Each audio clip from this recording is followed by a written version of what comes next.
Hello, আমি তৌফিক Johnny. আমার ইউটিউব ভিডিও টিউটোরিয়ালে আবারও আপনাদের স্বাগতম জানাচ্ছি। আজকে আমি এইচএসসি আইসিটি চ্যাপ্টার 3 এর অক্টাল সংখ্যাকে দশমিক সংখ্যায় রূপান্তর করে দেখাবো। গত ভিডিও টিউটোরিয়ালে আমি বাইনারি সংখ্যাকে দশমিক সংখ্যায় রূপান্তর করে দেখিয়েছি। যারা গত ভিডিও টিউটোরিয়ালটি দেখেননি অবশ্যই দেখে নেবেন, কারণ গত টিউটোরিয়ালটি দেখে নিলে আজকের টিউটোরিয়ালটি বুঝতে আপনাদের খুবই সহজ মনে হবে। তাহলে চলুন শুরু করা যাক। এখানে কয়েকটি সংখ্যা আমি লিখেছি, প্রত্যেকটি সংখ্যাই অক্টাল সংখ্যায় রয়েছে। এই সংখ্যাগুলোকে আমি দশমিক সংখ্যায় রূপান্তর করে দেখাবো। প্রথম সংখ্যাটি হচ্ছে 532। 532কে দশমিক সংখ্যায় রূপান্তর করব। তাহলে আমরা জানি কোনো সংখ্যা থেকে দশমিক সংখ্যায় রূপান্তর করার জন্য গুণ পদ্ধতি। কিভাবে গুণ করতে হবে? বৃত্তি দ্বারা গুণ। যেমন এই সংখ্যাটি অক্টাল সংখ্যা রয়েছে, অক্টাল সংখ্যার বৃত্তি হচ্ছে 8। আমরা এই সংখ্যাগুলোকে কি করব? 8 দ্বারা গুণ করব। প্রথমে আমাদের কি করতে হবে? এই সংখ্যাগুলোর অবস্থান নির্ণয় করতে হবে। তাহলে আমাদের সংখ্যাগুলো লিখতে হবে 5 3 2। এই সংখ্যাগুলোর অবস্থান আমাদের কোথা থেকে কাউন্ট করতে হবে? এখান থেকে। প্রথমে আমাদের কোথা থেকে হিসাব করতে হবে? 0 থেকে। 0, তারপর 1, তারপর কি 2। এভাবে যদি আরো থাকে 3 4 5 এভাবে দিব। এখন আমরা কি করব? এই সংখ্যাগুলোকে বৃত্তি দ্বারা গুণ করব, যেহেতু আমরা দশমিকে রূপান্তর করতেছি। এখন এই সংখ্যাটি কিসে আছে? অক্টালে। অক্টালের বৃত্তি কত? 8। 5 ইন্টু 8। একটা সংখ্যা থেকে আরেকটা সংখ্যা। এখন প্রথমে আমাদের এই সংখ্যার অবস্থানটা, 5 এর অবস্থান কত আছে? 2-তে। তাহলে আমাদের এখানে কি করতে হবে? পাওয়ার হিসেবে 2 দিতে হবে। একটা সংখ্যা থেকে আরেকটা সংখ্যা যাওয়ার জন্য আমাদের কি করতে হবে? এখানে প্লাস দিতে হবে। Plus 3 into 8। 3 এর অবস্থান কোথায় আছে? 1। এই সংখ্যা থেকে এই সংখ্যা যাওয়ার জন্য আমাদের কি করতে হবে? প্লাস দিতে হবে। Plus 2 into 8। 2 এর অবস্থান কোথায় আছে? 0-তে। আমাদের এখানে পাওয়ার হিসেবে কি দিতে হবে? 0। 5 ইন্টু 8 এর উপরে পাওয়ার হিসেবে কি আছে? 2 আছে। তার মানে 8 কয়টা?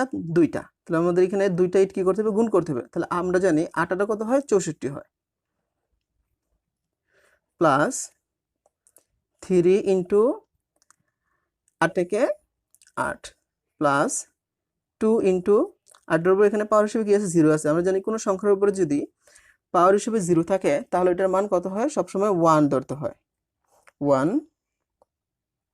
এখানে আমরা এই সংখ্যাগুলো কি করব? এখন গুণ করব। দেখা যাক গুণ করলে কি হয়। 5 ইন্টু 64 320। 320 যোগ 3 8 কত হয়? 24। 2 একে 2। তাহলে আমাদের 320 যোগ 24 যোগ 2 কত হলো? 346। 346। তার মানে আমাদের অঙ্কটি এখানেই শেষ। তাহলে আমরা রেজাল্টটা কিভাবে লিখব?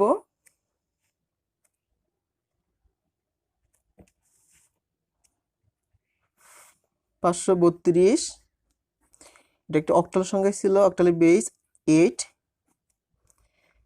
দশমিক সংখ্যা রূপান্তর করার পর কত হলো? 346। এটা আমরা কিসে রূপান্তর করলাম? দশমিকের ভিত্তি কত? 10। তাহলে আমাদের প্রথম সংখ্যাটিকে দশমিক সংখ্যায় রূপান্তর হয়ে গেছে। এখন আমরা দ্বিতীয় সংখ্যাটি দেখব।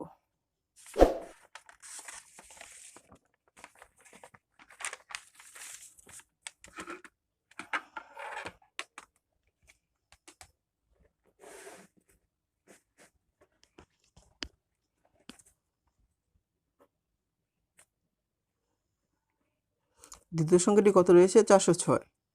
কিসে রূপান্তর করে আমরা এটাকে? দশমিকে।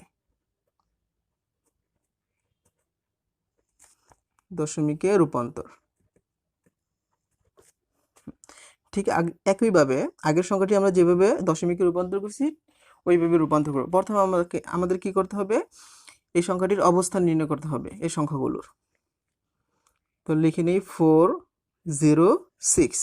আমাদের সংখ্যাগুলোর অবস্থান কোথা থেকে নির্ণয় করব? এই পাশ থেকে। এবং কোথা থেকে কাউন্ট করব? 0 থেকে। 0 1 2। এখন এই সংখ্যাগুলোকে কি করতে হবে, আমাদের বেস দ্বারা গুণ করতে হবে। যেহেতু সংখ্যাটি অক্টালে আছে, অক্টালের বেস কত 8, 4 ইন্টু 8, 4 এর অবস্থান কোথায় আছে 2-তে, তাহলে আমাদের এখানে পাওয়ার হিসেবে কি দিতে হবে 2 দিতে হবে, প্লাস এই সংখ্যাতে এই সংখ্যা যাওয়ার জন্য প্লাস, তারপর 0 ইন্টু 8, 0 এর অবস্থান কোথায় আছে 1, তাহলে পাওয়ার হিসেবে কি দিতে হবে আমাদের 1 দিতে হবে। জি, এই সংখ্যা থেকে এই সংখ্যা যাওয়ার জন্য আমাদের কি দিতে হবে প্লাস 6 ইন্টু 8, 6 এর অবস্থান কোথায় আছে 0-তে, মানে পাওয়ার হিসেবে কি দিতে হবে আমাদের 0 দিতে হবে। তাহলে 4 ইন্টু 8 এর উপরে পাওয়ার হিসেবে 2 আছে, তার মানে 8 দুইবার গুণ করতে হবে, 8টা 64, প্লাস 0 ইন্টু 8কে 8, 6 ইন্টু কোনো সংখ্যার উপর যদি পাওয়ার হিসেবে 0 থাকে ওইটার মান সবসময় কি হয় 1 হয়। এখন সংখ্যাকে কি করতে হবে আমাদের গুণ করতে হবে।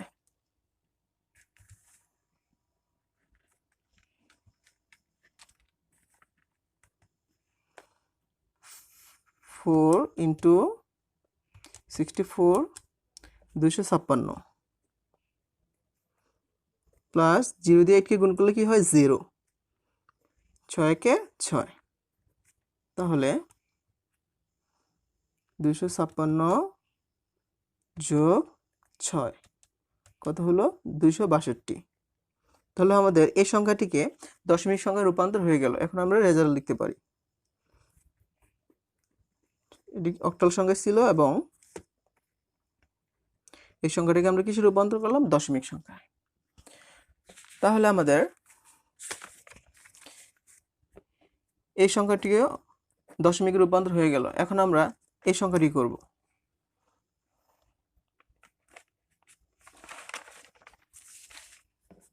সংখ্যাটি কত দেওয়া আছে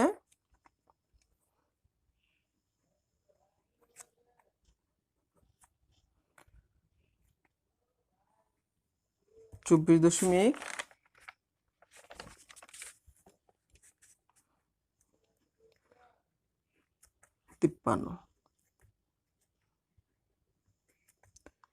দশমিকে রূপান্তর, তাহলে আমাকে এখানে এই সংখ্যাটিকে দুইটি সংখ্যায় বিভক্ত, একটি পূর্ণাংশ আর একটা হচ্ছে ভগ্নাংশ। এখন প্রথমে এই সংখ্যাটিকে আমাকে দশমিকে রূপান্তর করতে হলে বেস কত দ্বারা গুণ করতে হবে 8 দ্বারা, ঠিক আগের মতোই। প্রথমে আমাদের সংখ্যাগুলোর অবস্থান নির্ণয় করতে হবে, সংখ্যাগুলোর অবস্থান কোথায়। তাহলে আমরা লিখতে পারি 2 4, দশমিকের এই পাশেরটা হচ্ছে কি পূর্ণ সংখ্যা, তাহলে আমাদের পূর্ণ সংখ্যার পজিশন কি করতে হবে কাউন্ট করতে হবে 0 থেকে 0, তারপর কি 1, যদি এরকম আরো কোনো সংখ্যা থাকতো আমরা 1 এর পর 2 3 এভাবে কাউন্ট করতাম। এখন 0.53, দশমিকের ওই পাশেরটা হচ্ছে ভগ্নাংশ, আর ভগ্নাংশের আমরা অবস্থান নির্ণয় করব, অবস্থান কাউন্ট করব কিভাবে -1 থেকে, -1 -2। এখন আমরা এই সংখ্যাগুলোকে বেস দ্বারা গুণ করব। যেহেতু সংখ্যাটি অক্টাল আছে, অক্টালের বেস কত দেওয়া আছে 8 দেওয়া আছে, 2 ইন্টু 8, 2 এর অবস্থান কোথায় আছে 1 আছে, তার মানে এখানে পাওয়ার হিসেবে কি দিতে হবে 1 দিতে হবে। একটা সংখ্যা দিয়ে আরেকটা সংখ্যা যাওয়ার জন্য কি দিতে হবে আমাদের প্লাস দিতে হবে, প্লাস 4 ইন্টু 8, 4 এর অবস্থান কোথায় আছে 0-তে আছে, তো আমাদের এখানে পাওয়ার হিসেবে কি দিতে হবে 0 দিতে হবে। এখন আমরা যেহেতু এখানে পূর্ণ সংখ্যা এবং ভগ্নাংশ একসাথে করবো, তাই এখানে এই যে পয়েন্ট দশমিকের জন্য আমাদের কি করতে হবে এখানে একটা প্লাস দিতে হবে, প্লাস 5 ইন্টু 8, পাশের অবস্থান কোথায় আছে -1-এ, তাহলে আমাদের এখানে পাওয়ার হিসেবে -1 দিতে হবে। এই সংখ্যা থেকে এই সংখ্যা যাওয়ার জন্য আমাদের কি দিতে হবে আবার প্লাস দিতে হবে, প্লাস 3 ইন্টু 8, 3 এর অবস্থান কোথায় আছে 2-তে, আমাদের এখানে পাওয়ার হিসেবে কি দিতে হবে 2 দিতে হবে। এখন 2 ইন্টু 8 এর উপরে পাওয়ার হিসেবে 1 আছে, তার মানে 8-কে 8, প্লাস 4 ইন্টু কোনো সংখ্যার উপরে যদি পাওয়ার এখানে কি 8 এর উপরে কি আছে 0 আছে, তা আমরা জানি কোনো সংখ্যার উপরে পাওয়ার হিসেবে 0 থাকলে ওইটার মান সবসময় কি হয় 1 হয়, 1, প্লাস 5 ইন্টু এখানে আমাদের এই বাক চিহ্ন দিব, এখানে আমরা 8 আর একে গুণ করলে কত হয়, 8 একে 8, তার মানে এখানে 8 আর একে গুণ করলে 8 হয়, আর কিচ্ছু থাকে না ফলাফল। তার মানে আমাদের এখানে কি করতে হবে, একটা 1 কমন নিতে হবে। প্লাস 3 ইন্টু 8 এর উপর কি আছে, 2 আছে, তার মানে 2টা 8 কি করতে হবে, আমাদের গুণ করতে হবে। 2টা 8 গুণ করলে কত হয়, 8 8 64, তো 8 8 কত 64, তার মানে এখানে আর কোনো কিছু থাকে না, আমাদের কি করতে হবে, একটা 1 কমন নিতে হবে। 8 দুগুণা কত, 16, 4 একে 4। এখানে নিচে যে সংখ্যাটি থাকবে ওটা যা আছে তাই রাখবো, আমরা এইভাবে কোনাকুনি গুণ করব, কোনাকুনি গুণ করব, কোনাকুনি গুণ করব। তাহলে নিচে 8 আছে, 8 রাখলাম, 5 আর একে গুণ করলে কত হয়, 5ই হয়। প্লাস 64 64, 3 একে 3, এখন 16 আর 4 কত হয়, যোগ করলে 20 হয়। এখন আমরা 5কে 8 দ্বারা ভাগ করবো এবং 3কে 64 দ্বারা ভাগ করব।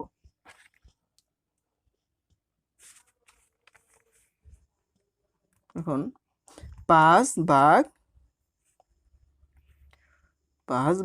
8 কত হয়, 0.625, 0.625, 0.625 প্লাস, এখন 3কে 64 দ্বারা ভাগ করব। 3কে 64 দ্বারা ভাগ করলে কি হয়, 3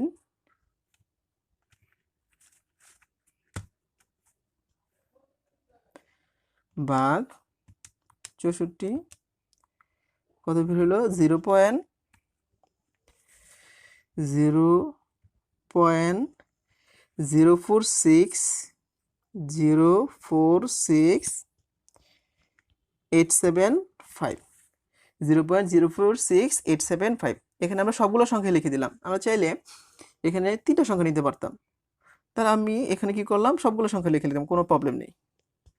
এখন আমরা কি করব, সংখ্যাগুলো যোগ করে দিব।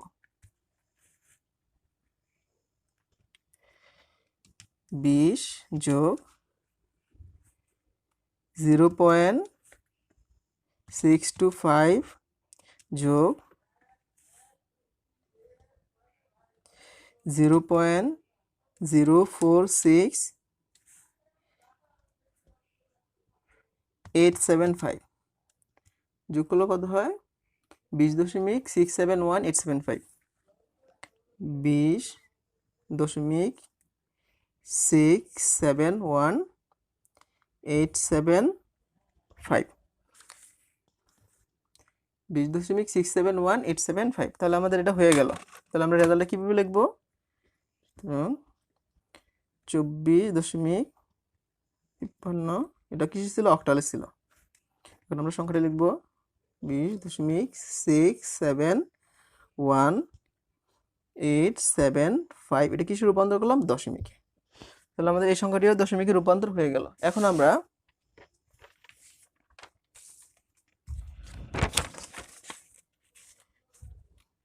এই সংখ্যাটিকে দশমিকে করে দেখব।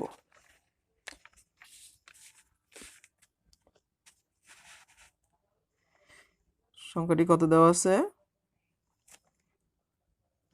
71.540,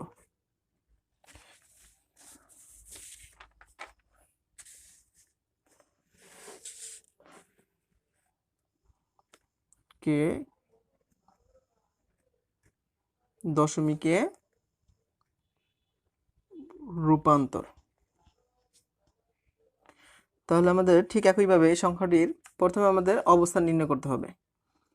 71, এখানে দশমিকের আগেটা কি, পূর্ণ সংখ্যা, দশমিকের পরেটা কি, ভগ্নাংশ। এখন পূর্ণ সংখ্যার আমরা অবস্থান কিভাবে নির্ণয় করবো, এখান থেকে কাউন্ট করব।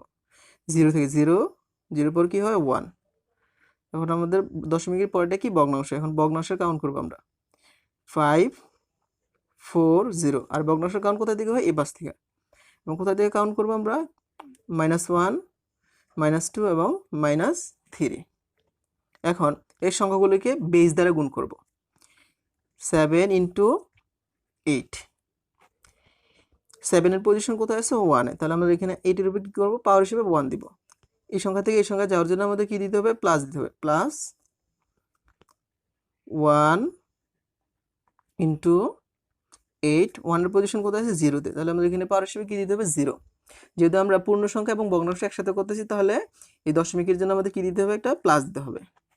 তারপর 5 ইন্টু 8, 5-এর অবস্থান কোথায় আছে, -1, তাহলে আমাদের এখানে পাওয়ার হিসেবে -1 দিতে হবে। -1 এই সংখ্যা থেকে এই সংখ্যা যাওয়ার জন্য আমাদের কি করতে হবে, প্লাস 4 ইন্টু 8, 4-এর অবস্থান কোথায় আছে, -2-তে, তাহলে আমাদের এখানে কি দিতে হবে, -2 প্লাস 0 ইন্টু 8, 8-এর অবস্থান কোথায় আছে, -3-তে, তাহলে আমাদের এখানে কি করতে হবে, -3 দিতে হবে। এখন কি করবো আমরা, 7 ইন্টু 8-এর উপরে কত আছে, 1, তার মানে 8 একে 8, 1 ইন্টু কোনো সংখ্যার উপর যদি পাওয়ার হিসেবে 0 থাকে ওইটার মান সবসময় কি হয়, 1 হয়, প্লাস 5 ইন্টু ভাগ দিলাম 8 এর একে গুণ করলে হয় 8, 8 এর একে গুণ করলে 8 হয়ে যায়, এখানে আর কিছু থাকে না, আমাদের কি করতে হবে, একটা 1 কমন নিতে হবে, প্লাস 4 ইন্টু 8-এর উপরে কত আছে, 2 আছে, তার মানে 8-এর উপরে 2 মানে 2টা 8-এ গুণ করলে কত হয়, 8 ইন্টু 8, 8টা কত হয়, 64 হয়। তার মানে এখানে আমাদের কি লিখতে হবে, 64 লিখতে হবে, উপরে আর 8-এর 64 হয়ে যায়, আর কিছু থাকে না, আমাদের কি করতে হবে, এখানে 1 কমন নিতে হবে, 1, তারপর প্লাস 0 ইন্টু 8-এর উপরে এখানে কত আছে, 3 আছে, তার মানে এখানে 3টা 8 আছে, তাহলে আমাদের এখানে 3টা 8 কি করতে হবে, গুণ করতে হবে, তাহলে আমাদের 3টা 8 গুণ করলে কত হয় দেখা যাক,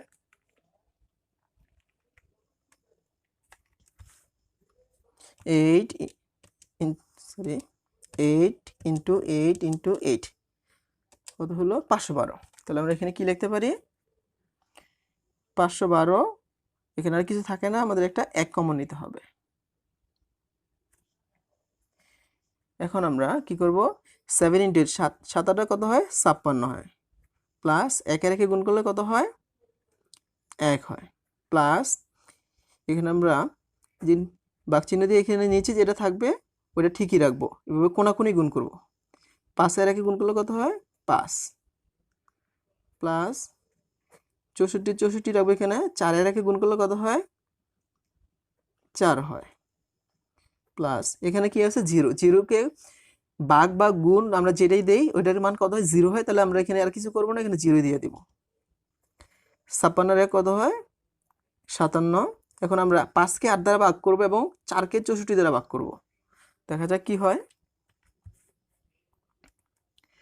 5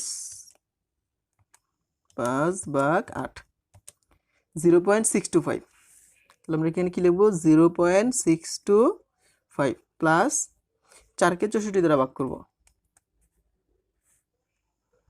4 ভাগ 64, 0.0625, 0.0625, তাহলে আমরা এখন কি করব, এই সংখ্যাগুলো একসাথে যোগ করে দিব,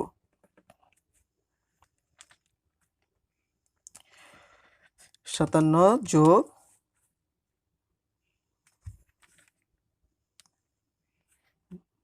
0.625 যোগ 0.0625, 0.0625 কত হলো, 57.6875, 57.6875, তাহলে এই সংখ্যাটিকে দশমিকে রূপান্তর হয়ে গেল। আমরা এখানে কিভাবে রেজাল্টটা লিখব, 71540 অক্টাল ছিল, অক্টাল বেস 8, 57.6875, এটা কিসে রূপান্তর করলাম, দশমিক, দশমিকের ভিত্তি কত, 10, তাহলে আমাদের